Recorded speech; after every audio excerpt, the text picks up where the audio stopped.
Maintenant reste le vrai sujet.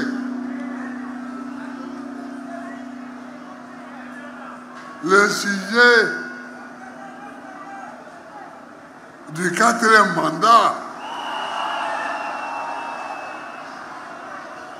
Mais pourquoi quelqu'un va faire 4 mandats en Côte d'Ivoire ici? Pourquoi? Pourquoi quelqu'un croit que lui, il peut faire 4 mandats en Côte d'Ivoire? Je refuse. Je refuse. Je refuse.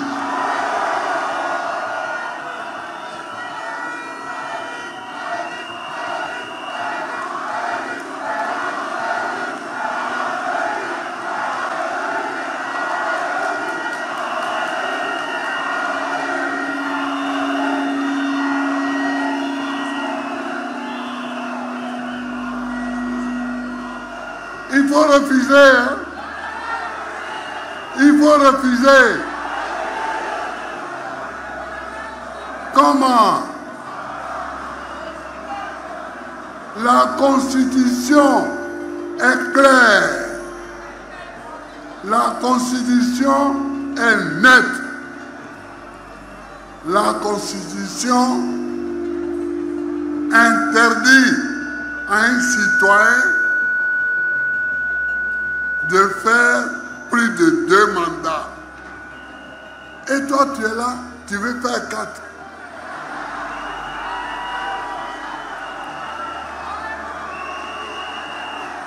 Tu veux faire 4. Mais pourquoi tu vas t'arrêter à 4?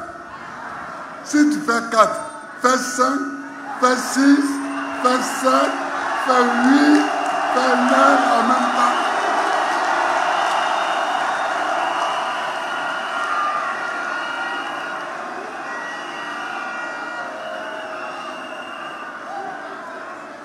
Tu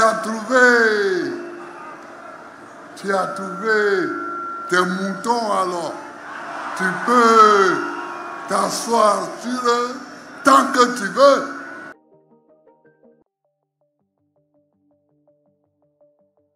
L'ancien directeur général des douanes et ex-ministre de la fonction publique, Gnamien Konan, continue de marquer le débat politique ivoirien par ses prises de position franches et souvent iconoclastes. Fidèle à son habitude d'interpeller ses compatriotes sur les grands enjeux nationaux, il a livré, dans une récente publication sur son compte Facebook, une réflexion critique sur l'attitude des acteurs politiques vis-à-vis de la France et sur la manière dont est abordée la fonction présidentielle en Côte d'Ivoire. Pour Gnamien Konan, il est temps que les leaders politiques ivoiriens cessent de faire de la France le centre de leurs débats et de leurs discours. À présent, laissons la France tranquille. Enlevons son nom de notre bouche, a-t-il écrit, dans une formule qui résume sa lassitude face à ce qu'il considère comme une diversion nuisible. Selon lui, la responsabilité première des dirigeants et des aspirants au pouvoir doit être tournée vers la Côte d'Ivoire et non vers des polémiques incessantes autour de l'ancienne puissance coloniale. Se concentrer sur les vrais défis. L'ancien ministre souligne que l'obsession consistant à accuser ou à invoquer la France dans tous les débats empêche les Ivoiriens de se concentrer sur les vrais défis, la gouvernance, le développement, la cohésion sociale et l'amélioration du quotidien des populations. Au-delà de cet appel à décoloniser les discours politiques, Gnamien Konan s'est également prononcé sur la question de la présidentielle de 2025 et, plus largement, sur la conception du pouvoir en Côte d'Ivoire. Tant que nous serons des personnes pour qui être président ici et maintenant est une question de vie ou de mort, notre pays ne connaîtra jamais la paix, a-t-il averti. La course à la magistrature suprême ne devrait pas être vécue comme une bataille existentielle où la survie politique et personnelle des leaders est en jeu. Pour lui, la course à la magistrature suprême ne devrait pas être vécue comme une bataille existentielle où la survie politique et personnelle des leaders est en jeu. Une telle approche, estime-t-il, crée une tension permanente et alimente les crises récurrentes qui secouent la Côte d'Ivoire depuis des décennies. Il invite donc les responsables politiques à considérer la fonction présidentielle non pas comme un but ultime, mais comme une mission au service de la nation. Si nous aimons vraiment notre pays, n'en faisons pas une question de vie ou de mort, a-t-il conseillé, rappelant que le pouvoir est éphémère et ne saurait justifier des affrontements meurtriers. Le pouvoir vient de Dieu. Dans son message empreint de spiritualité, Gnamien Konan a également rappelé sa conviction profonde que la destinée d'un pays et de ses dirigeants se trouve entre les mains de Dieu. En définitive, le pouvoir, c'est Dieu qui le donne pour des raisons que lui seul détient, a-t-il affirmé. Il a exhorté les Ivoiriens à garder confiance dans l'avenir du pays. La Côte d'Ivoire est l'œuvre de Dieu. On peut ralentir son développement, mais on ne peut pas l'arrêter et elle nous survivra. Cette vision, teintée d'optimisme et de foi, vise à encourager la population à relativiser les tensions politiques et à rester unis autour de l'essentiel. Je prie pour que notre pays soit toujours dans la paix et la prospérité. Gnamien Konan a formulé une prière pour la stabilité et le bien-être de la Côte d'Ivoire. Je prie pour que notre pays soit toujours dans la paix et la prospérité, a-t-il dit. Par ce message, l'ancien ministre rappelle l'importance de la responsabilité collective face à l'histoire. Alors que le pays se dirige vers de nouveaux rendez-vous électoraux, son exhortation à se détacher des querelles inutiles, à relativiser la conquête du pouvoir et à privilégier la paix apparaît comme une mise en garde salutaire.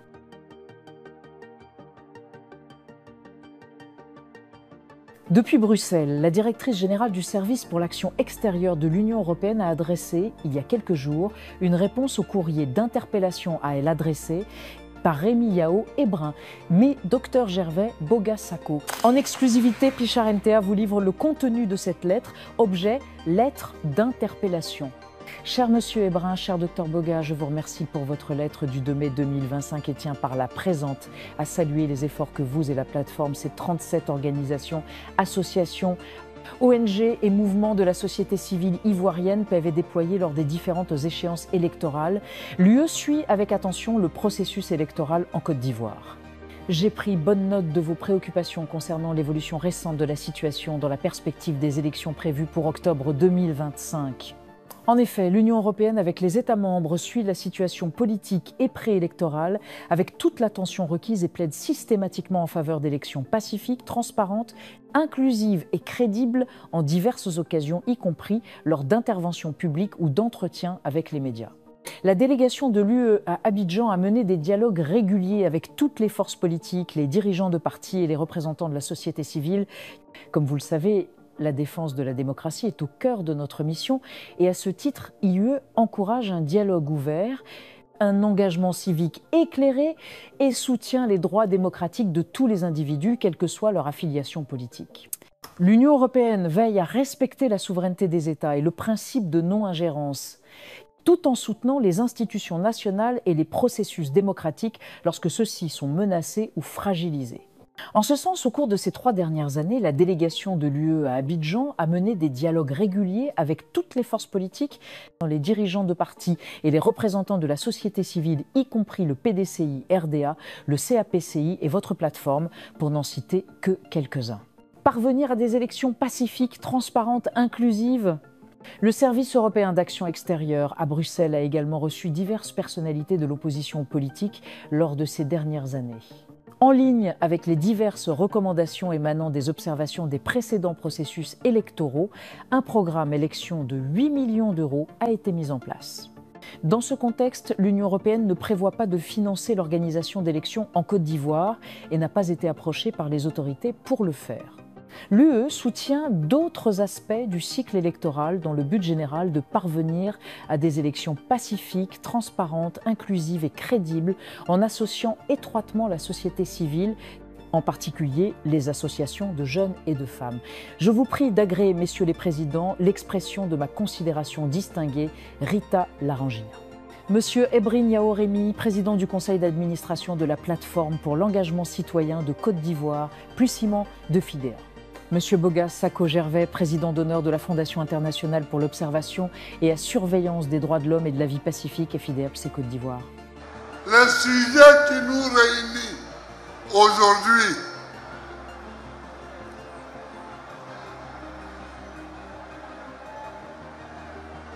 c'est un sujet grave.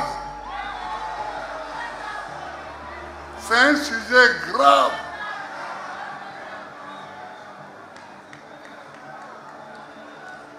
Le l'UDP se réunit et demande au chef de l'État d'être son candidat. Ça, c'est un problème qu'on va attaquer tout à l'heure.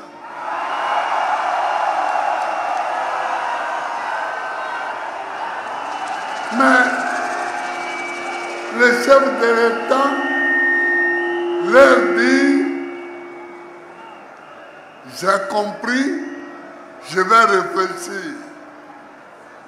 Et il prend l'avion, il s'en va en France.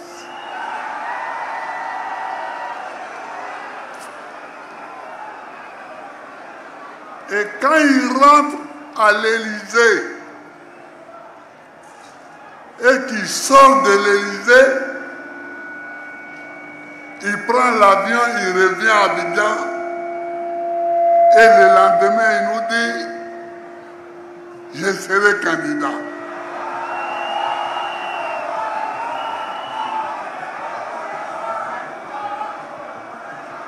Or donc, c'est à l'Élysée qui réfléchit.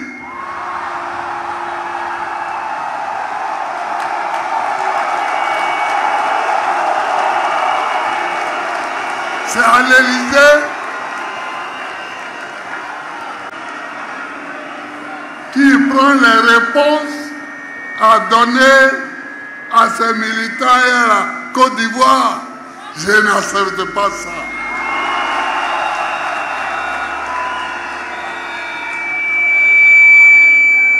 On est indépendant ou on lutte pour l'indépendance, mais on n'est pas dépendant de l'Élysée.